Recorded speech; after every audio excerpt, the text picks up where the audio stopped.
Hello, everyone. This is Samson's Jawbone, and today we're back for another iteration of What Did Ancient Jews Believe? I know it's been a while. I was pretty busy, but I thought I'd come back to making content a little bit, especially since I still see a lot of the big misconceptions that honestly just irritate me online all the time. Um, so basically, I figured I'd come back, continue the series. Um, so yeah, here we go. So for the next installment of What Did Ancient Jews Believe?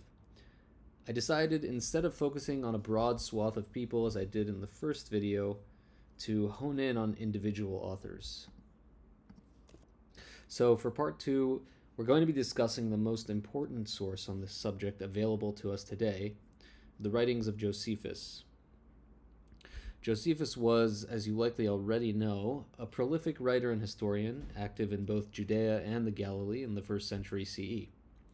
Born around 37 CE and dying around 100 CE, he's by far and away our best, and in most cases only, source on the activities and beliefs of the Jewish people of both his own time and, through his extensive use of prior sources, the entire Second Temple period.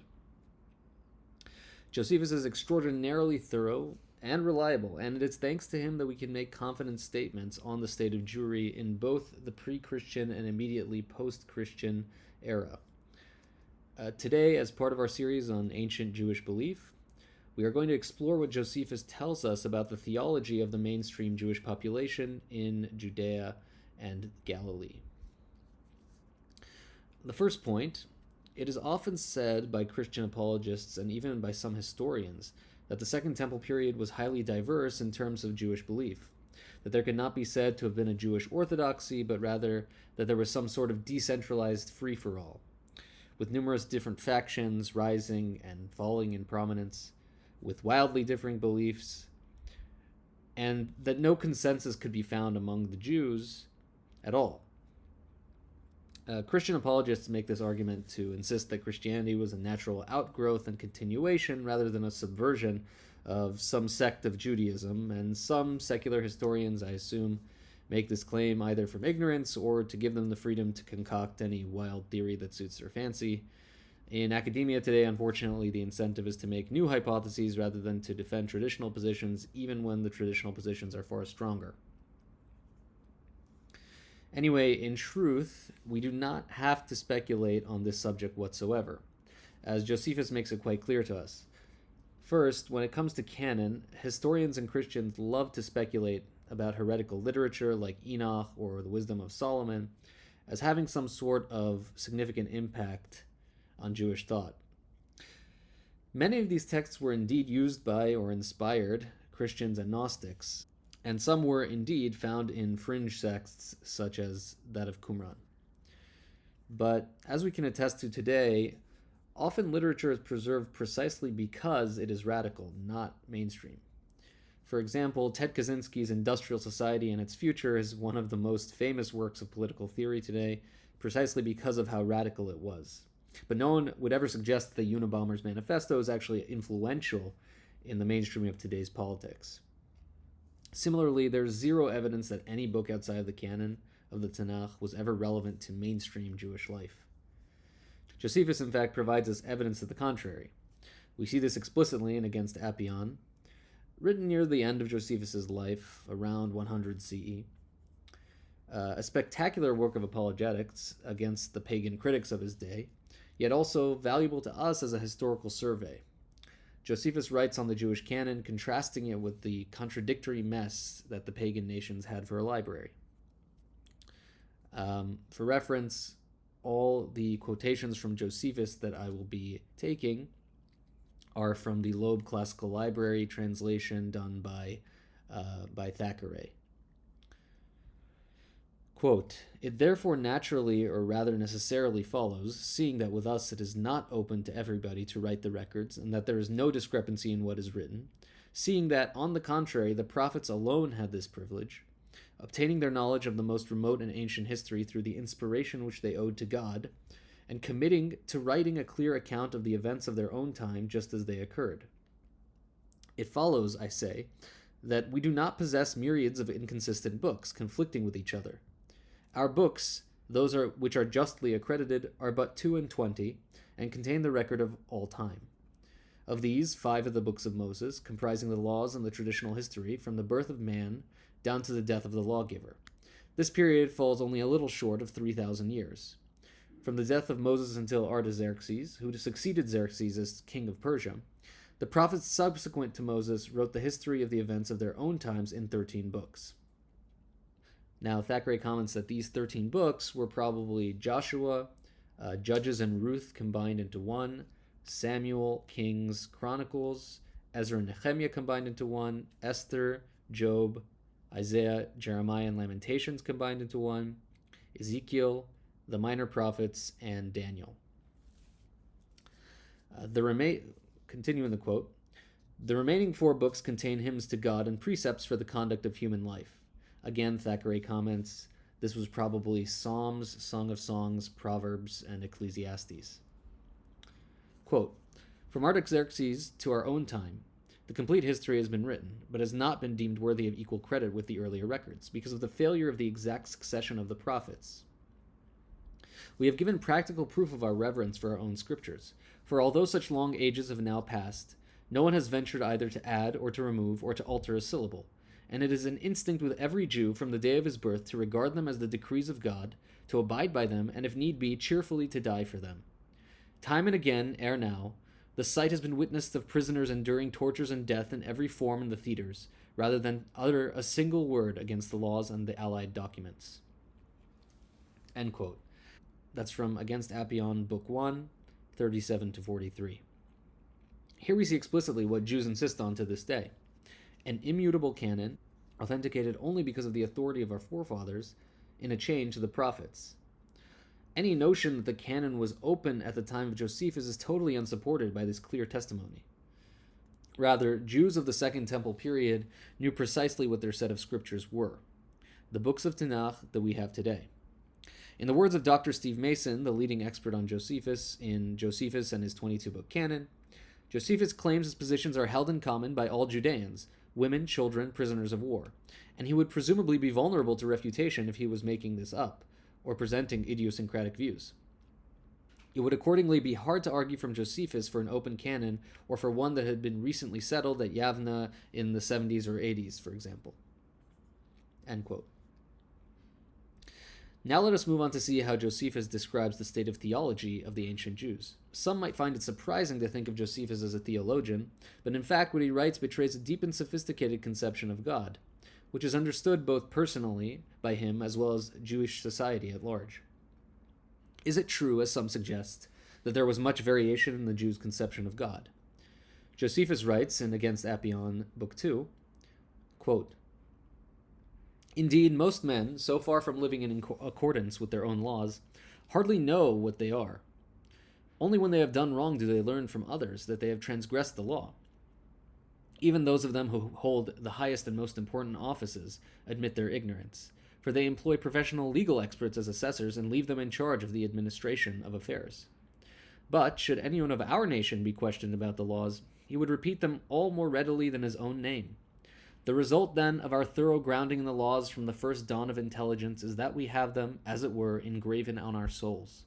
A transgressor is a rarity, evasion of punishment by excuses an impossibility.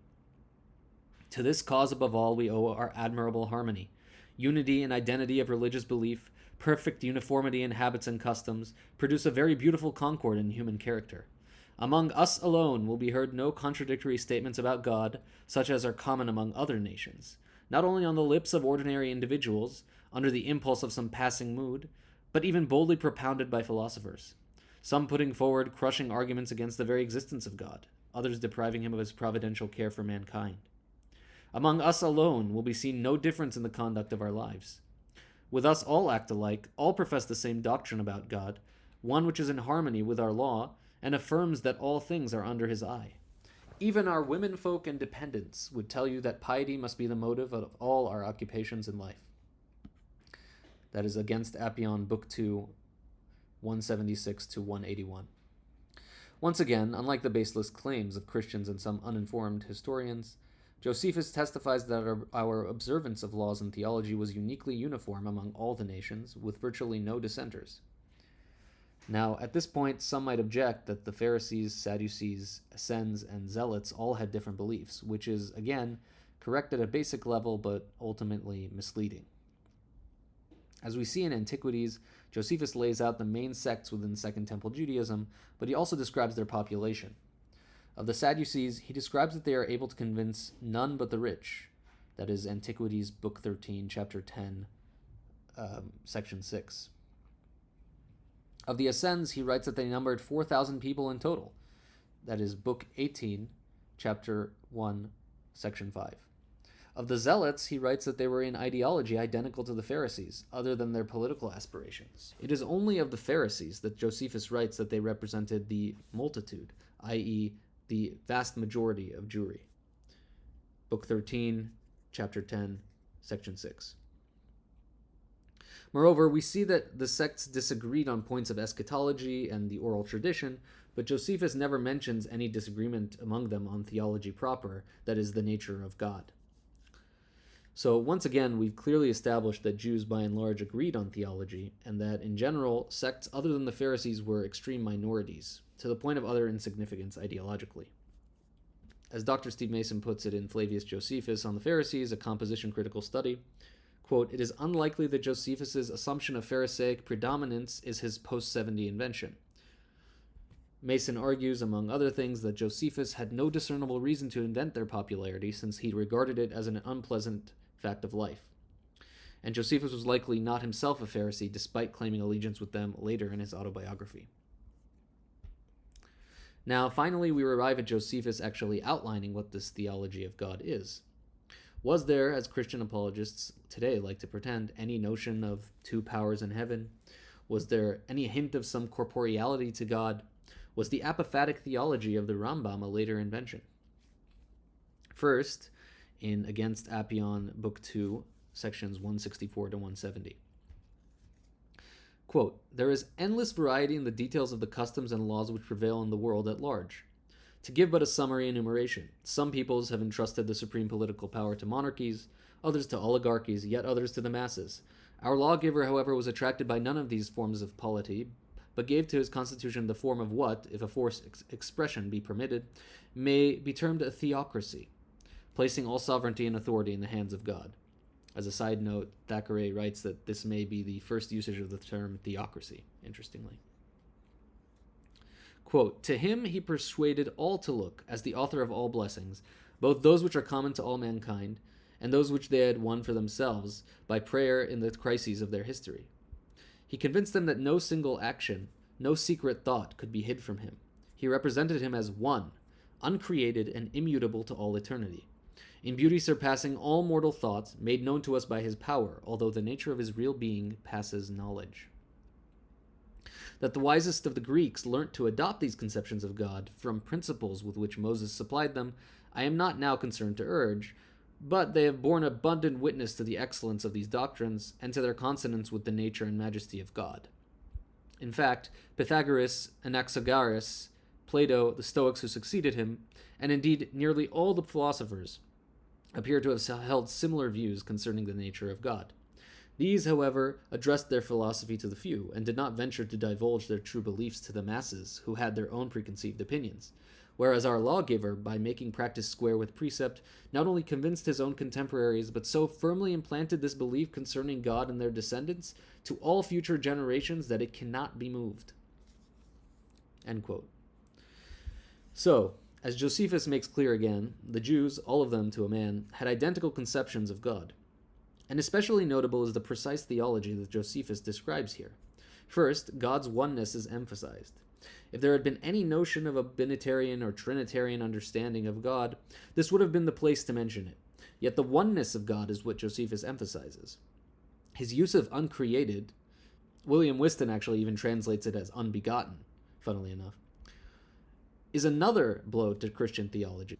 As, according to Trinitarian theology, the Son is by definition begotten, which Josephus says is precisely the opposite of the nature of God, contrasting him with the crude Greek gods, who are born. And finally, God is immutable, unchanging. This necessarily precludes him having any sort of body or manifesting in reality at all, which inherently is changeable, as reality exists in time.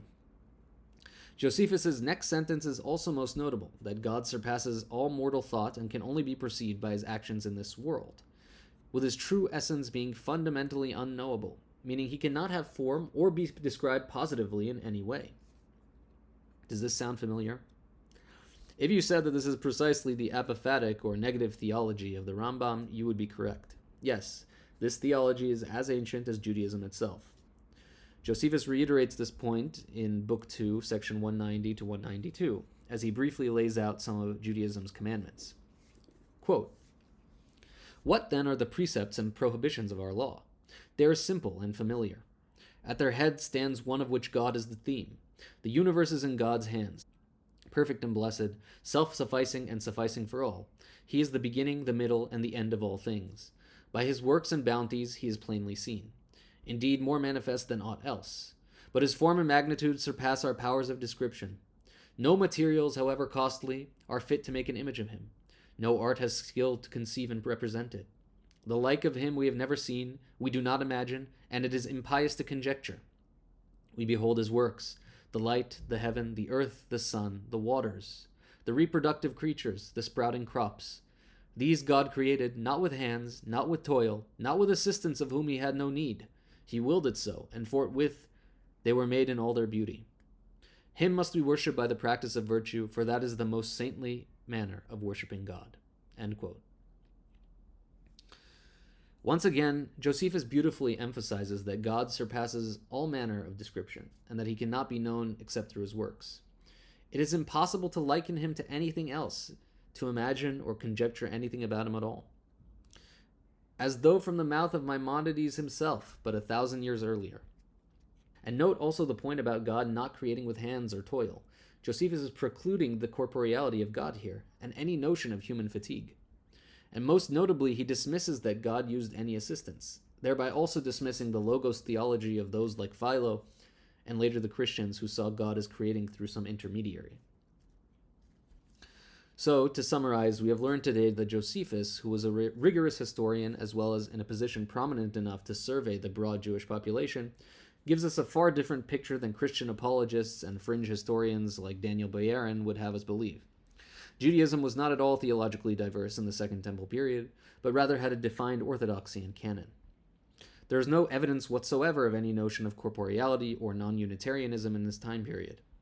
The usual pieces of evidence brought to the contrary are universally from fringe groups like Qumran or Elephantine, with there being no reason to think that these groups were ever influential in wider Jewish society in any way.